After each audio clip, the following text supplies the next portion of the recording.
Binawi ng defense team ni dating Pangulong Rodrigo Duterte ang hiling po nito sa Appeals Chamber ng International Criminal Court na i-disqualify itong si Prosecutor Karim Khan sa paghawak po sa kaso ng Crimes Against Humanity na kinakarap ngayon ng dating Pangulo.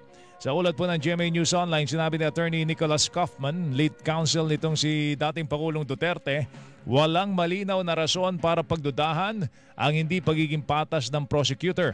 Kasabay nito, iginit po ng kampo ni Duterte na hindi naman nila nais na hadlangan ng paggulong na mga paglilites ng hilingin ang disqualification nitong si Khan.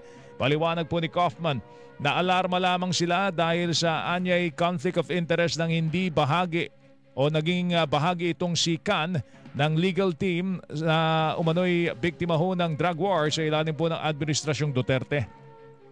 Pero nilinaw naman ni Khan na hindi siya direktang nakipagtulungan sa investigasyon kaya walang dahilan para siya ay i-disqualify. Samantala, mahigit sa 300 drug war victims ang nagsumite ng aplikasyon para makibahagi sa pre-trial proceedings laban naman kay Duterte. Ito'y sa isang buwan bago maharap itong si Duterte sa ICC Pre-Trial Chamber 1 para sa confirmation of charges hearing sa kasong Crimes Against Humanity.